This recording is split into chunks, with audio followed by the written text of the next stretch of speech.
defender David Richey. Yeah. I mean, they were. Ethan Price, Harvey, Tommy John survivor, Nathan Evaldi. Hey, Mr. Catato. I got a problem, all right? What's up? Week 1, Week 2, Week 3. Oh, next week, talking to town, New York. Are we going to do it or what? James, I swear to God, if you don't say roll it right now, I'm going to roll my fist in your Boys, face. New York this week, New York this week. Roll it!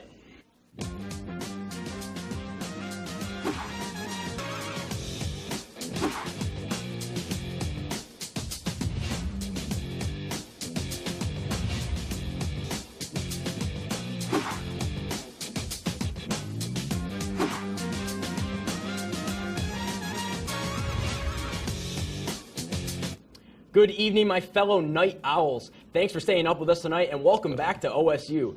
After the long wait, we finally have New York as our talk of the town.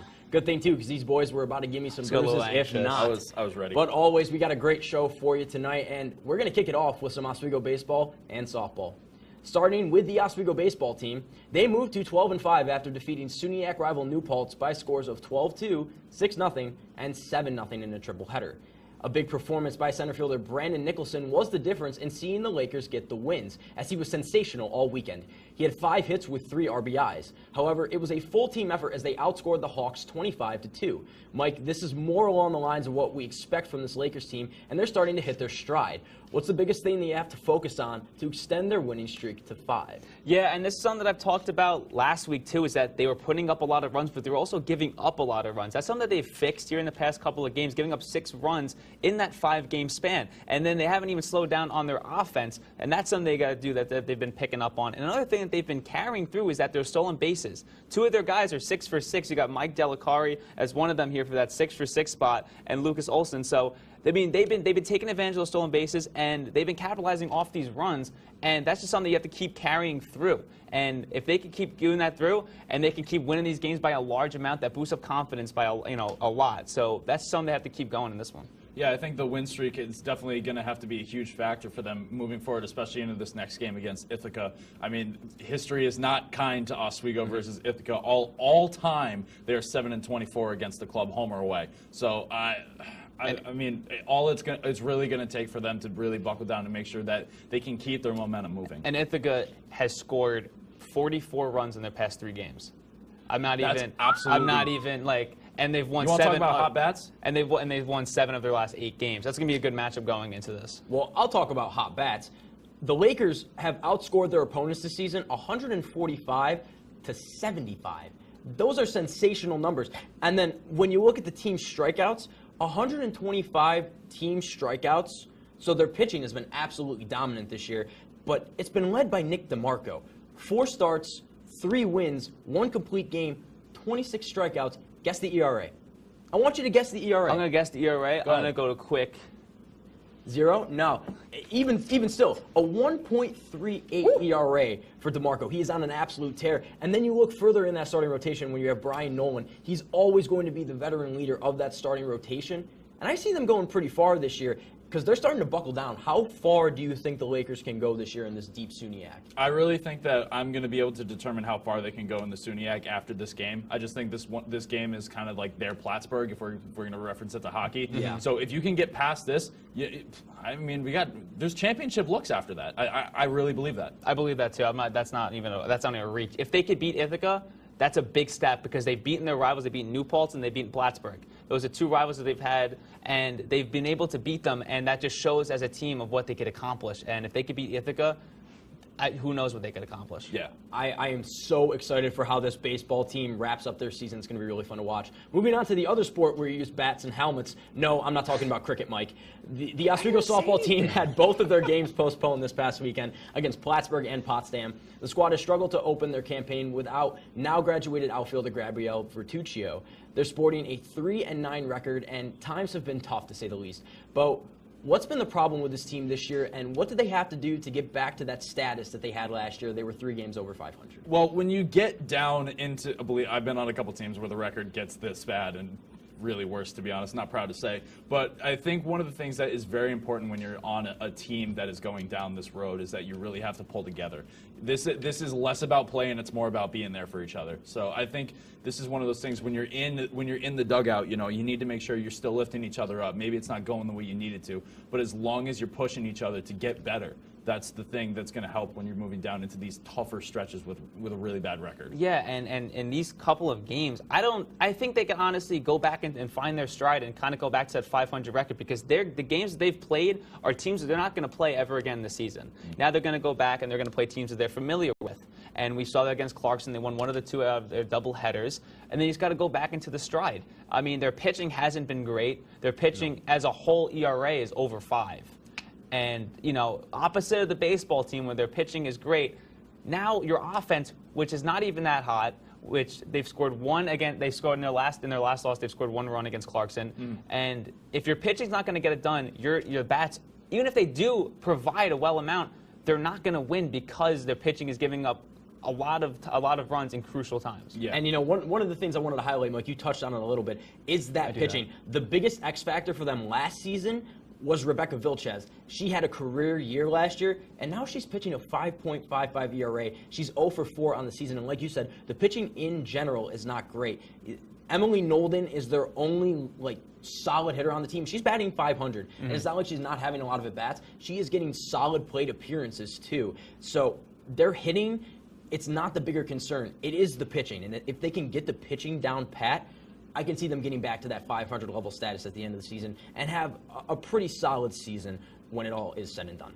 In this week's Lakers Sports Preview, it's a busy week at home as the baseball and softball teams, like we just discussed, play home multiple times this week. For the men, it's against St. Lawrence and St. John Fisher, and for the ladies, they play RIT twice on Tuesday and Oneonta twice on Friday. Give me some predictions, boys, what's going to happen in these two contests. Mike, I'll start with you, and I know that we talked about the away Ithaca game, but talk about the home games, how much these home games mean to both these teams. Home games mean a lot no matter what, and they're doing well at home. So if they could capitalize on these home games, that's just another strength that they could add under their belt, and that's something that they could always rely on, is at these home games, because you're going to have your fans, as we saw against the hockey. When the fans weren't there, they started playing. I mean, I'm not going to say that was the X factor of the whole entire thing, but it's nice to have your fans there, and if they could play well where they're familiar, it's just, why not take advantage of that? Because if they're going to be on the road, they're not going to have those type of same advantages. So why not take advantage of that? And I think they would look good at home, too. Yeah, I think that I really think you hit everything on the head, and I think the underlying tone in that is momentum. I think one of the things that they really need to just make sure that they're moving forward is that they're still walking. There needs to be continuous movement. Keep it up. Make sure you stay hot and play the way that you've been playing. Move as one. That's kind of the theme. So we see a lot in these baseball and softball seasons, a lot of double headers, a lot of home and away double headers. Do you think it's bad for these teams that they're seeing the double header so much? Why, Mike? Yes, because especially with softball, a lot of their games are being canceled. So if you're not going to be playing, softball, if you're not going to be playing games regularly, and you just jump into these double headers, it's going to do a lot, because they're not going to be as warmed up. They're not going to be as loose as you would hope they would be. It really does play a factor, and even with these triple headers, if these games are getting canceled, which you have to think about in the back of your head, and you just jump into this, they're not going to be playing at the 100% level that you want to be. Yeah, there's always issues. You're going to get way more run out in a doubleheader game, doubleheader day. Forget a tripleheader day. Like, oh my God. When the baseball team played New Paltz. Yeah, are you kidding me? Like you're going to get tired at the end of that. So I think it's just stay with it, keep moving. Well, again, the two doubleheaders this week and then the Ithaca game against the baseball team, going to be an absolute thriller to see how these two teams go down the stretch. I'm excited for it. When we come back, I promised it would be here after the entire season. Now it finally is. Start spreading the news. We got New York for headline hits and talk of the town. Stay tuned. You're watching OSU.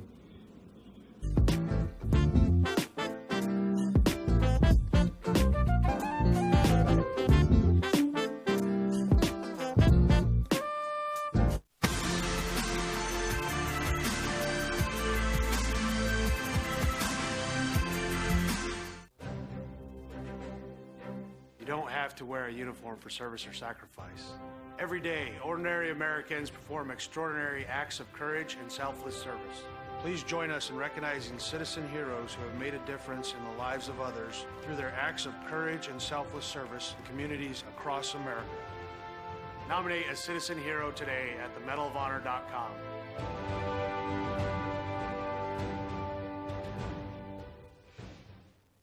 Are you thinking about buying medicine online? A search for online pharmacies yields more than 20 million results. But which ones can you trust? Medicines bought from unlicensed online pharmacies can be dangerous. You may get a fake drug, your condition may get worse, or you may experience a bad reaction. Don't put your health at risk.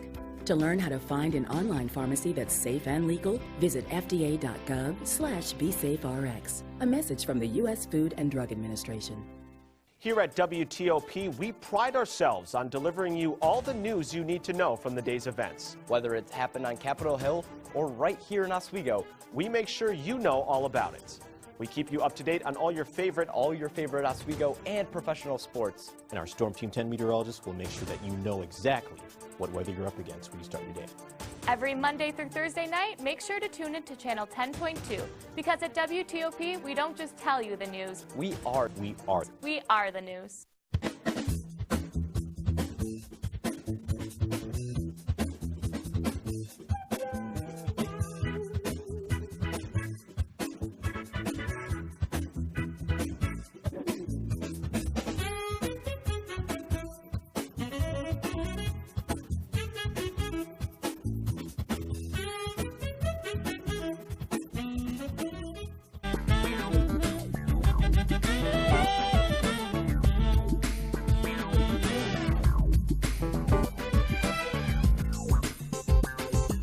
Welcome back to OSU. We're taking a trip down all the boroughs and then some with these headline hits, so let's not waste any time and get straight into it.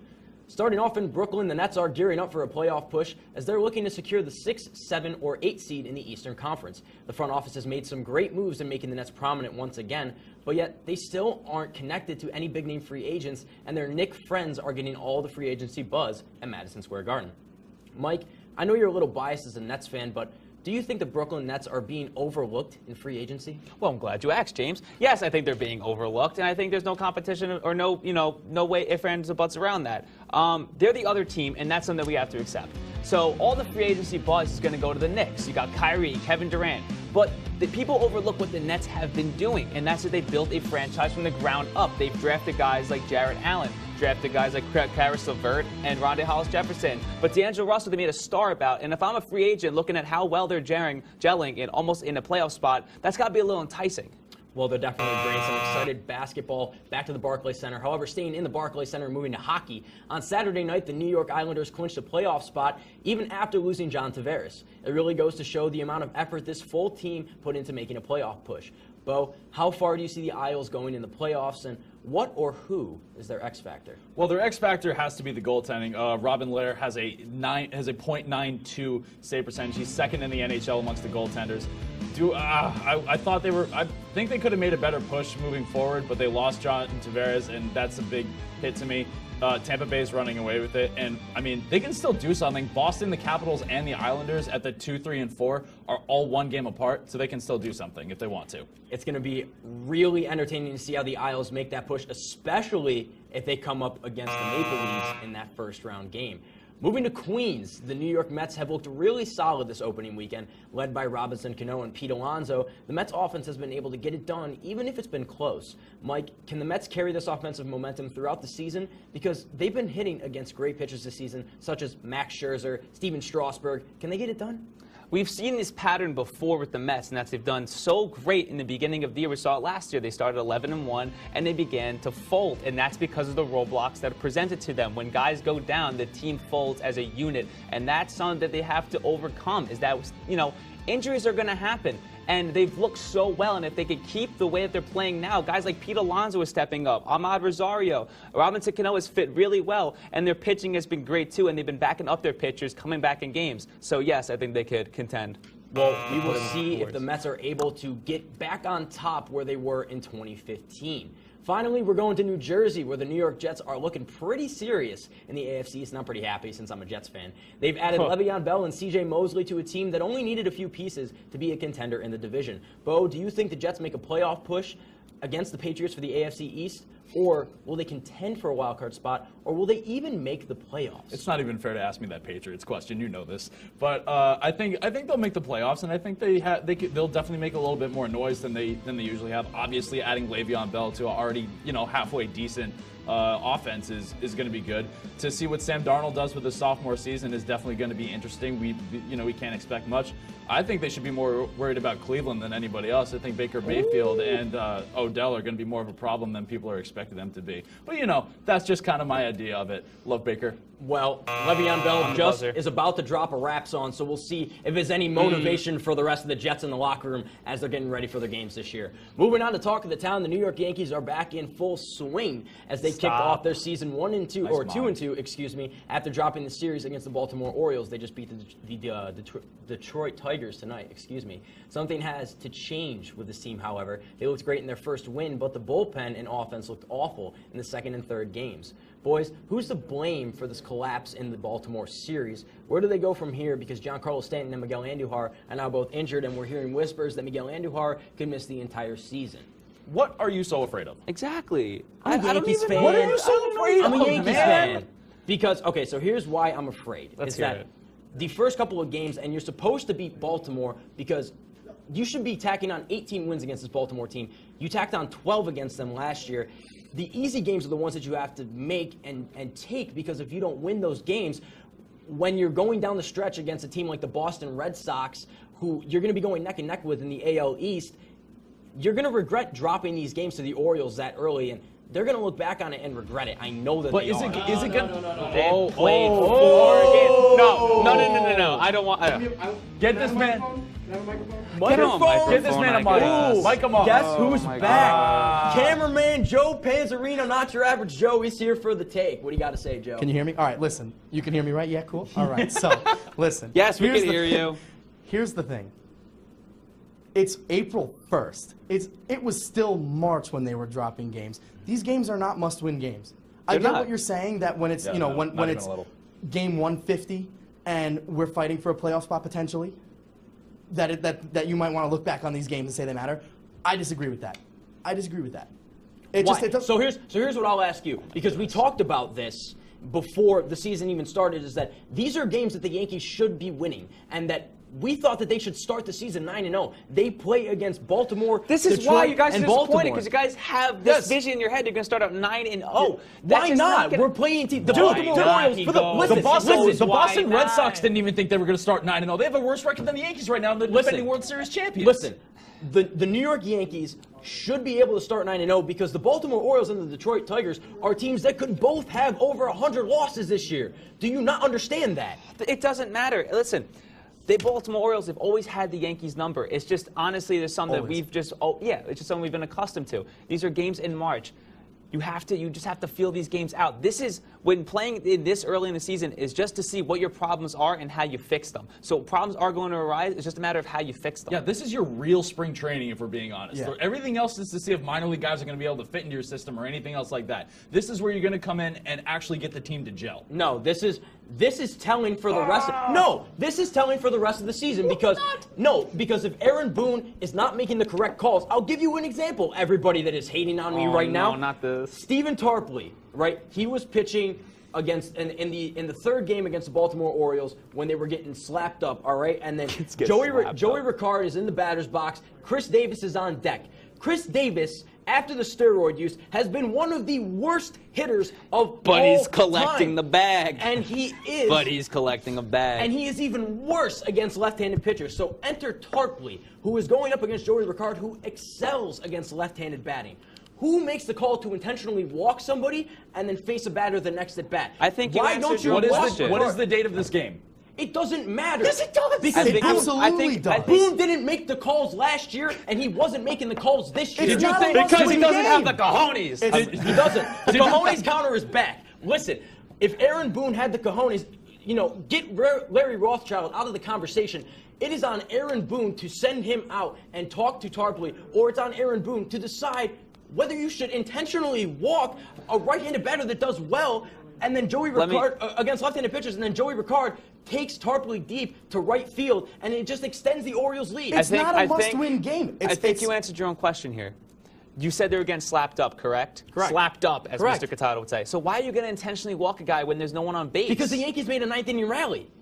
No, because why? Yes. No. Because why that one would you- home run could have made a difference. If you're going to tell in the someone game. immediately right away, oh, let's just walk him. He has no way to get better. How is he going to get better against those types of pitchers, as those type of batters? There is no look. I understand what you're saying, that you want to get rid of the threat and go up against the easy guy. This guy's not going to get any better if he doesn't pitch. This is the perfect time to do it. He has a 12.5 ERA. If He you is think a that's- minor league pull-up. He will not be on the team anymore. The point I'm trying to make is that Boone needs to make the correct calls now, so that in the end of the season, he doesn't have to worry about messing up anymore, so that when he has Adam Ottavino and Dellin Betances in, he can make the right decisions. This is why Joe Girardi almost got fired. He didn't make the right calls. Aaron Boone is given so much slack with this franchise because he's the nice guy. Are you kidding me? No, because he's And been guess there for what, not even Mr. 2 Boone? seasons. There is no more Mr. Nice Guy here in the Bronx. What are you jumping to right now? He's not even been in for 2 seasons as any coach of any And kind. he's an awful manager. I don't. my God. I think it's a fatal mistake. I think he said, like you said, they're getting slapped up. Is that what you said? Yeah. Yes. He said, young let kids the would guy say it. throw. Let the guy throw. So if it's not Boone that's the issue, Joe, who is the issue? And what do they need to do to The improve? issue is that it's March. It's games. It's game. We just played our 4th game of James, 162. It's not There even is 60 degrees absolutely- outside. Maybe the weather is the problem. We Yes. got to get after the It's weather. windy in the Bronx. So, Look. who stands in the Yankees' way then of them getting to that 28th pennant? Because in my opinion, if the Yankees don't even reach the World Series, let alone, I think they need to win it in order for Aaron Boone to keep his job. I wish I was in your guys' shoes right I know now. you're a Mets fan. I know. The Yankees are going to be a great team for a long time. If they don't make it this year, it's not like the team's a bust. They are going to be great for a long time. Every analyst says so. So if they don't make the World Series this year, you don't. I think that is absolutely ridiculous to fire a manager in his 2nd year. Yeah. No, it is not ridiculous at all, because if your manager doesn't have the leadership in the locker room and the control of the guys to be able to take control of the situation and be able to replace a pitcher or even tell the pitcher to walk a batter. I know what's going on here. You're just still salty about a 16-1 loss to the Boston Red Sox. I'm not salty. That's it. I'm not salty. You are salty about Let's that. take it easy. I That's don't it. want to. I think we just cracked the case. I am not salty because the Boston Red Sox, I think it's fair to say that the AL East are going to be the biggest contenders for the Yankees in making that postseason push, because right now the Rays with Blake Snell and Charlie Morton, they're looking really solid. I just don't understand And how so- you're and the talking Red about Sox always playoff do. pushes right now. It's literally the first day of 3 or April. because the point I'm trying to make is that what they display now is going to reflect on what happens later in the season. No, if that was the case, the Mets would have won 160 The Mets, when they had, the Pats 11 wins and the 1 Super Bowl. loss to start It's the the same season, thing. was that what they looked like at the end of the season? Were they the 11-1 team that they started out as? No, they were Absolutely not. They were You know the something? 77, I'm gonna tell you 85 what. team. I'll tell you what. It's a marathon, not a sprint. And let's That's get what I in. And he mean. hits it. All right. Thank you, Joe Pants, for coming on.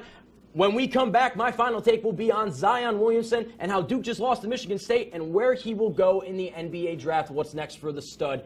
Find out after the break. You're watching OSU.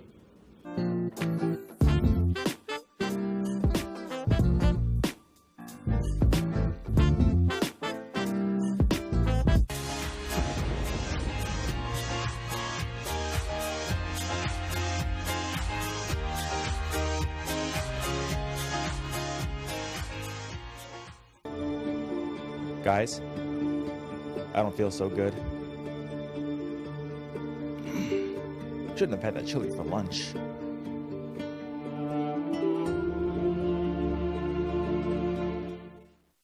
When you are in space, you can't run down to the store to buy parts. You have to improvise with what you have on your mission.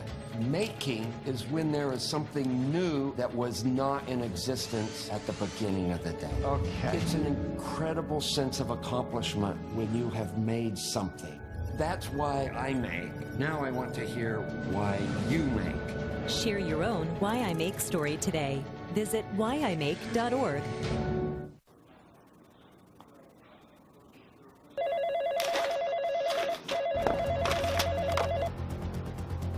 Hello? Josh, the stream's not working. We need you to fix it right now. The stream's down? I'll be right there.